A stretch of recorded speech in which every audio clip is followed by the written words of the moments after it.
lots of things to talk about, particularly around this important issue of building a champion nation. I mean, that clearly is the big drive for champion South Africa. So I thought, let's do this. Let's find out, what are the qualities or the characteristics required for a nation to be called a champion nation. Then we look at, well, where does South Africa fit in with those particular characteristics? So with me is Buyani Zwane, a good friend of mine, and certainly someone I think who knows his onions, right? I particularly enjoy your title, Buyani, Cheerful Engagement Orchestrator at Breakthrough Development. You're probably going to have to explain what that really means, okay? So good talking to you. So what does that mean? Absolute pleasure. Thank you so very much for inviting me to engage with you. Well, I call what I do cheerful engagement orchestration because that pretty much is what leaders are supposed to be doing. The role of every leader is to ensure that you stay engaged with the people that you lead. It is important to always be there, not just show up when there is a crisis, not just show up when you're now needing to be able to get support for whatever it is that you're trying to do for yourself. So it is useful for us to be able to maintain the terminology and the language of engagement, as it were.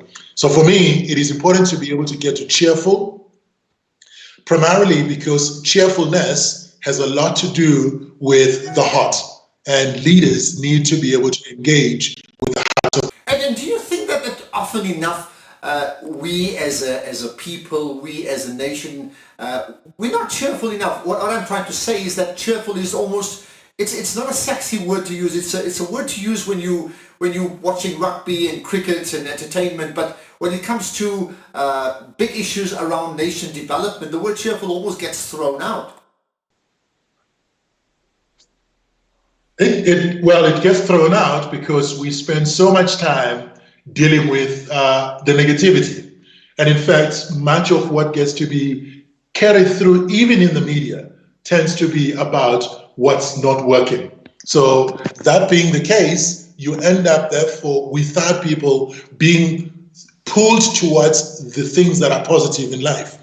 Not so long ago, I was watching a video from National Geographic's photographer, Dewitt Jones, and he talks about the importance of seeing what's right with the world while everybody tends to be looking for what's wrong.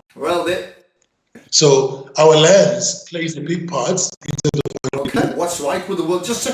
Let's talk about South Africa, but I want to start with this point firstly. What in your thoughts is South Africa's engagement level? Well, we're actually at the lowest of levels right now. I mean, if we were to be able to scale ourselves between 1 and 100, we probably are sitting at about 20, 25 right now. Because to a large extent, we are so held back that even the terminology of lockdown is looked on the negative. It's not looked on as an opportunity to be able to come and look inside of ourselves and build our character. As you introduced our conversation today, you indicated that we're looking for characteristics. That characteristic itself says we need to delve into the character that will make us a champion nation. Yeah. So it's important for us to be able to look for things that are going to be able to position ourselves and the nation at large, because we are positioned so well in the South, okay, to be able to connect. Okay, all right, so I'll tell you what, I'm looking at this list for what would constitute a champion nation. At the moment, it's currently blank, okay? So I'm hoping that you are actually going to help me fill up those details about what it is that makes up a champion nation. So let's talk about that first in general terms. What is it that makes a champion nation? And you hopefully will have the answers, Buyani. Well, thank you. The beginning point, Ashraf, is to go from inside out. It is very easy for us to be able to look for champion nation when we actually do not have champion people. And champion people begin by looking into what is it that they've got control over, what is it that they can influence, what is it that they are endowed with, what are their talents, and what are their gifts. When we are able to get an insight as to what are the things that make us who we are, what distinguishes us as individuals, we are going to be able to get to a point where we will look for others who are endowed in the same fashion, or others who could be raised up to the same level. So every now and again, when we are engaged with people who are themselves not feeling like they've got things working for them, they will find the hole in the donut more than they will see the actual cake itself that is making up the donut. It's important to be able to do that. So begin with champion people. And champion people are those who, for one thing, understand that we are spirit before we are physical, which means we are going to live beyond the physical sense of who we are. If that is the case, therefore, we need to look for the thing that inspires us and then look for ways in which we could inspire others to become the best that they're capable of. Okay, point well made. And you know, from a Champion South Africa perspective, we often talk about that as a specific mantra, which is champion people, bold champion nation. So we're very much on the same page on that one. Okay, we'll maybe talk about that in detail in a second. Let's move on to the next one. So once we've got the champion people, then what's next? We need to be able to build champion families. It's very easy for us to be able to step out and be in organizations. But when we're failing at family, that's the first institution within which I can be most influential with an element of authority by virtue of the fact that I am the father figure in the household, by virtue of the fact that I am a son, by virtue of the fact that I'm a daughter, by virtue of the fact that I'm a mother, I'm an aunt, and all of those. By being part of a family, it becomes possible to be able to take the qualities of family into teams, into society, into community, into the nation. If we do not have that built up at a family level, it becomes very difficult to sustain it at a nation level. Of course, it is possible for us to get it started at a nation level, but the sustainability suffers when I come home. Everything that I'm telling out there in the public domain is nullified by my conduct back at home. So I need to be a champion person. I need to be raising champions in my own household. At family level, I have some level of authority. I have the opportunity by virtue of being a family member, by virtue of being a parent, I have access to my children, and I need to be able to model the thing that I'm talking about to my children. If I get to be a star and a hero out there, but when I come home, everything that I'm saying is questioned, then one of the characteristics is integrity. My integrity is questioned. And therefore, I need to be the person who is consistent internally and externally. So what I was indicating was that one of my mentors, who has since passed on, would say private victory precedes public victory. So before I can be seen to be a champion in the public domain, I need to have been a champion internally. Okay. All right, that's so important. So let's say we get that right, and that's a whole process in terms of how do we do it, but let's say we get that right, okay? Then what happens then next? What are the next characteristics that we need to get right on the way to building a champion nation? The next thing we need to be able to look into is being holistic. So it's thinking beyond me and my family. It's holistic. It is about thinking what it is, how what I do has a ripple effect beyond the reaches of myself. We live right now in a networked environment, which means the person I touch touches others that I don't know yet. And if I'm able to be able to ensure that I'm going to be able to be impactful in what I do, I need to be thinking about what will go beyond my immediate reach. And therefore, my view needs to be pretty much that of an eagle who flies high up and still is able to see the tiny detail.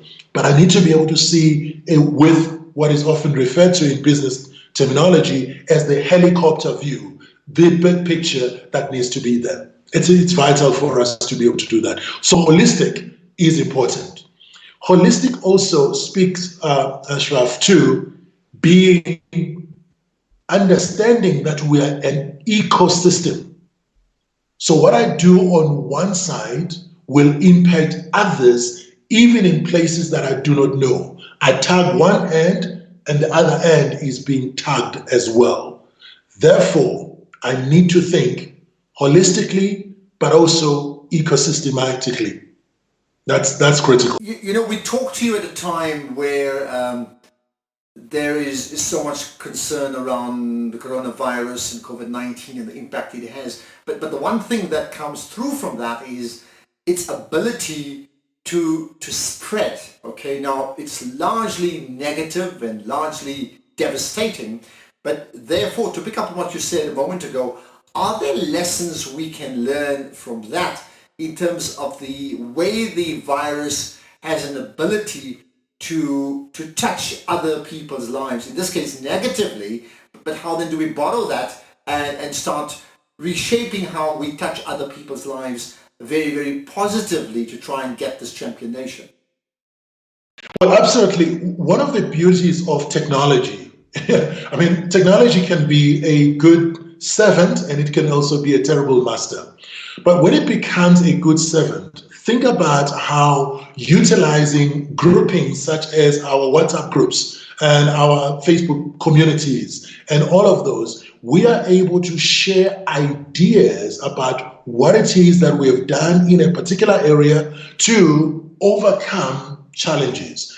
What we've done in a particular area to reach out to the vulnerable, to the elderly, to those who may have pre-existing conditions that make them easily susceptible to what comes through when the virus strikes. So there is a positive that we need to be able to look at in terms of it galvanizing us to look for ways of solidarity, presenting something that they have never dealt with before, or they avoid any bit of information that could actually even help them.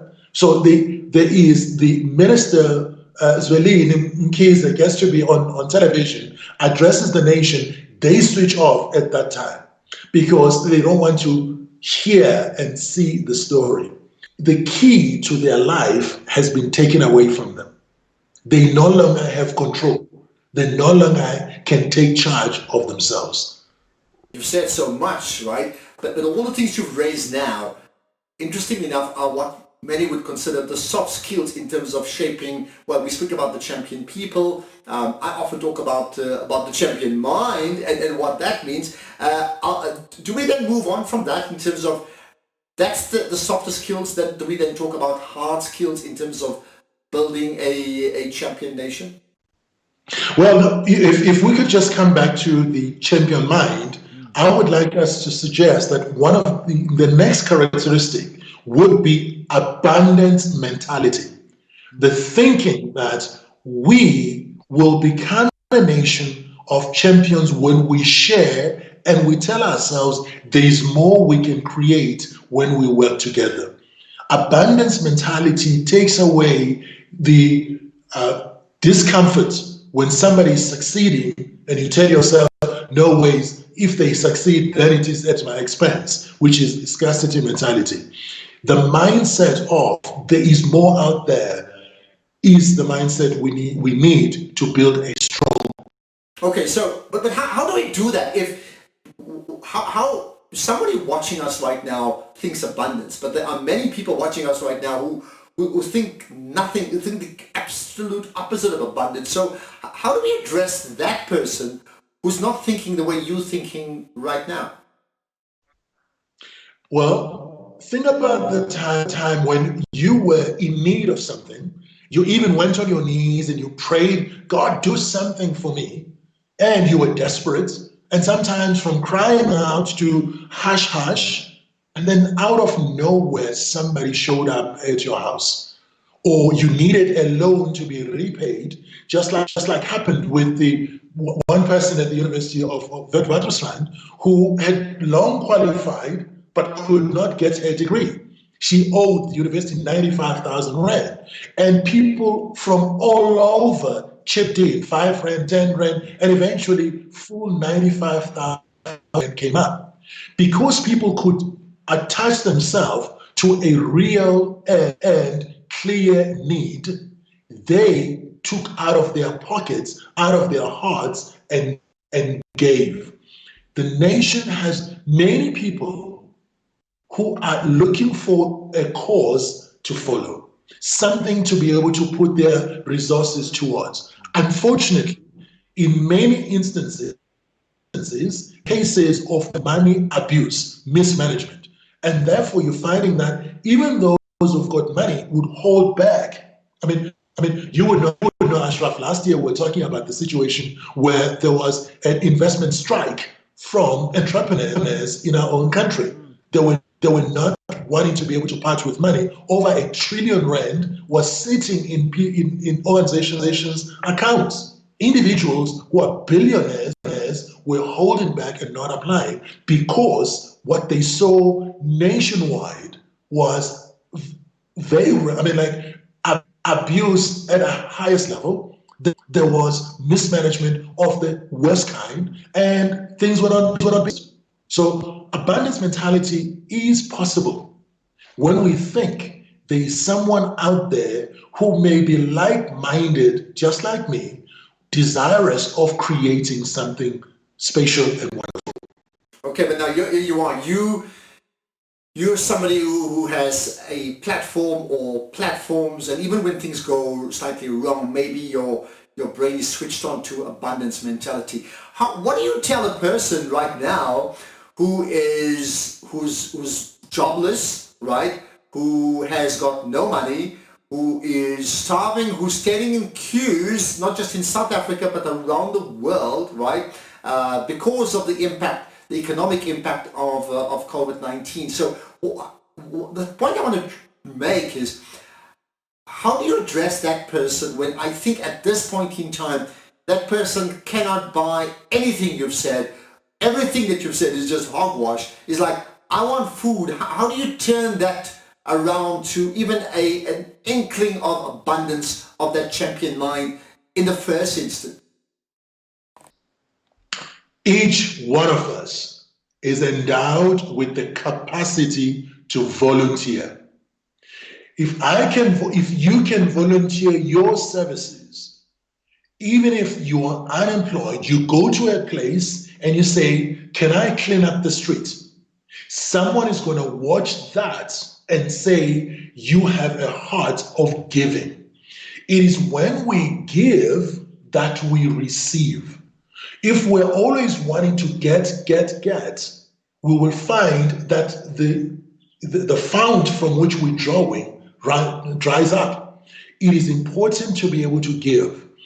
I've got a couple of people that I've engaged with in the world of business who speak about the fact that way back in the 1970s, they would go through to work at a factory without being paid, dress up completely as someone who is a worker at a factory at console, and be there earlier than everybody else and leave after everybody else, but volunteering themselves. And as a result of that, they learned the industry, they learned the skills, they understood what was happening in the workshop. Instead of being on the street corner with arms begging for something, do something that makes people to want to hand over something of value to you. Okay, but I'm going to labor that point because it's so important. If I go back to the French Revolution, where people revolted, where they wanted, they needed food, and that well-repeated phrase, "If they can't get bread, let them eat cake," provoked an incredible response in France, right?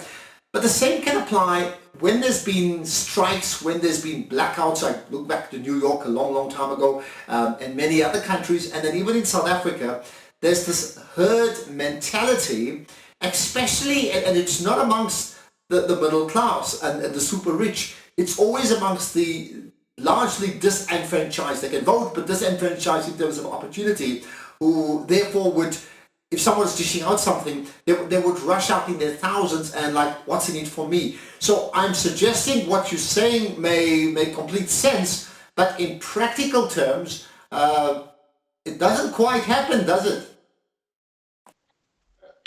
Well, I'll give you two examples of, well, maybe they're actually three. Two examples of people who are now in the public domain celebrating.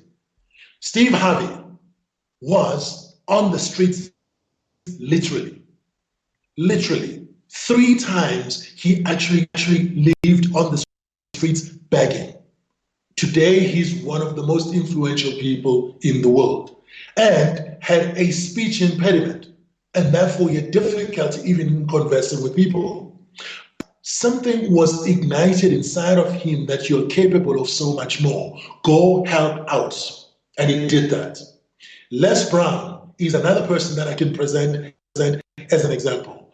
Living on the streets, actually born on the streets, raised up by a foster parent, and then gets to be able to grow in an environment where he's got to eke a living out of the dustbins. But over time, he gets to be able to, and also have the same thing at school, being told he is beyond mental retardedness. I mean, how do you like that? Your teachers tell you you are mentally retarded, but he got to be able to believe he could do. He volunteered himself. He served others. Now Les Brown is recognized as one of the most respected people around the world. But what he did, and is you introduced champion mindset, he thought himself out of misery. The same happens to the person who's now celebrated because he has taken what used to be a Confederate thing, as it were, Tyler Perry. Tyler Perry was out in the streets, living with the unemployed. And he, again, champion mindset. We need more of those examples, but they're telling us we have the capacity to pull ourselves out. For as long as we create value, others will be prepared. Here's the point. Is there a switch on to have a champion mind or a champion mindset? And I'm talking particularly for people where things are not going their way. What I'm trying to say is there a password that one can deliver to them, particularly those who have a sense of hopelessness? What's the password one can pass on to them so they would get it immediately? Look around yourself. There is somebody who is in worse condition than you. If you still have your 2 eyes, you are better than somebody who's blind. If you still have your 2 arms, you're better than somebody without an arm. If you still have your 2 limbs, you're better than somebody who's limbless. Think about those things and say you've been endowed with these by the Creator himself. Therefore, pull yourself together and you will find others who will join hands with you. Even if you don't have your own hands, I mean, we've got Nick who is out there, who is limbless altogether, and yet he is able to inspire the world, as it were.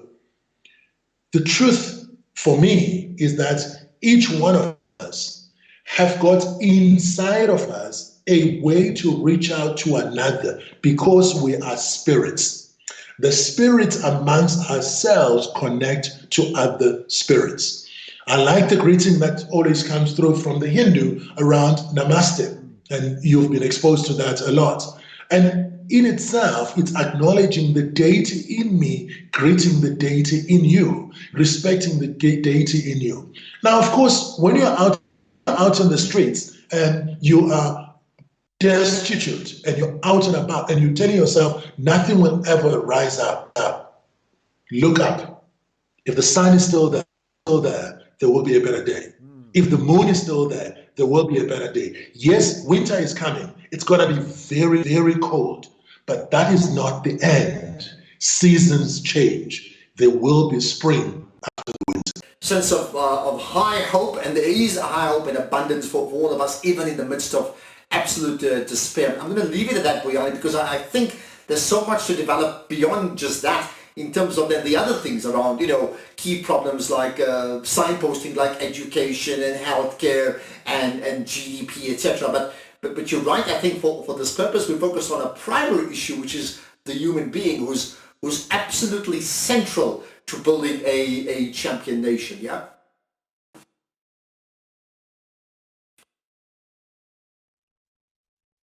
That we need to build a champion nation is long-term vision. If we think about countries like Singapore, the very fact that they had a long-term vision, which spoke to 2020 in the 1990s, is the thing that has made them to become a nation that many look up to even now. If you look at a country that really is not endowed in terms of mineral resources, and yet is in the top 5 economies in the world, it's a country that is the size of a city, and yet it has that capability. It is because it had a leader who had long-term vision. And I believe for us to become a champion nation, we need a long-term vision.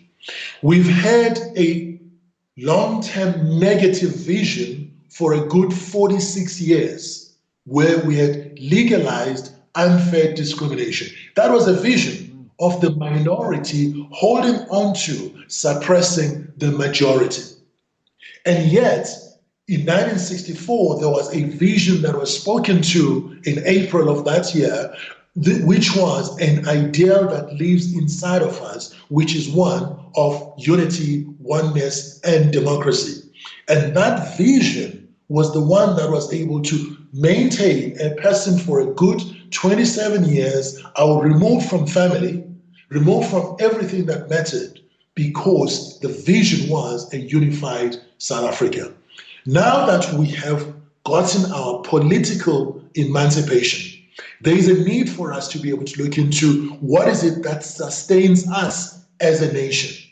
Now, we need to be able to look into what in the business world gets to be introduced in any strategy conversation, which is looking into factors, environmental factors that are there at a political level, at an economical level, at a technological level, at a social level. We need to be able to have a unifying vision that is all-encompassing of those elements, which in itself helps us to be able to take ourselves to where we were in 2001 when we hosted the World Sustainability Summit here in Sandton. And that began to talk to, as we make money, we need to look after people and we need to look after the planet. That's a long-term vision. We now need to be able to look into as a South African nation, and a nation, any other nation that will copy what we do, needs to be able to see we are not about now, we are about the future. We are planting seeds for trees and plants that will rise up, and some we may not even eat the fruit of. But we are looking so into the future that people will want to embrace what we are. Here's the last question, Buyani. Do we have, I mean, you're in leadership, that's a lot of leadership training is what you do. In your opinion, does South Africa have, at this point in time, do we have a long-term vision? No, we don't. We don't. We have put together what we call the NDP 2030. It's a beautiful dream that we've put forward, But visions require action. If it is a dream that is in there without action, it becomes hallucination. We've had this since 2011. 9 years down the line, you still have many sections of the country that have no idea what NDP 2030, except for what is put onto as a lapel pin or what is put through on the stationery of the state. We have that Vision 2030. It's just words. It has not been converted into a rallying call for the nation. Without that, we're in trouble. Well, there you are. Buyani Zwane, a man with a mission, but also very importantly, a man with a vision. Thank you for your time.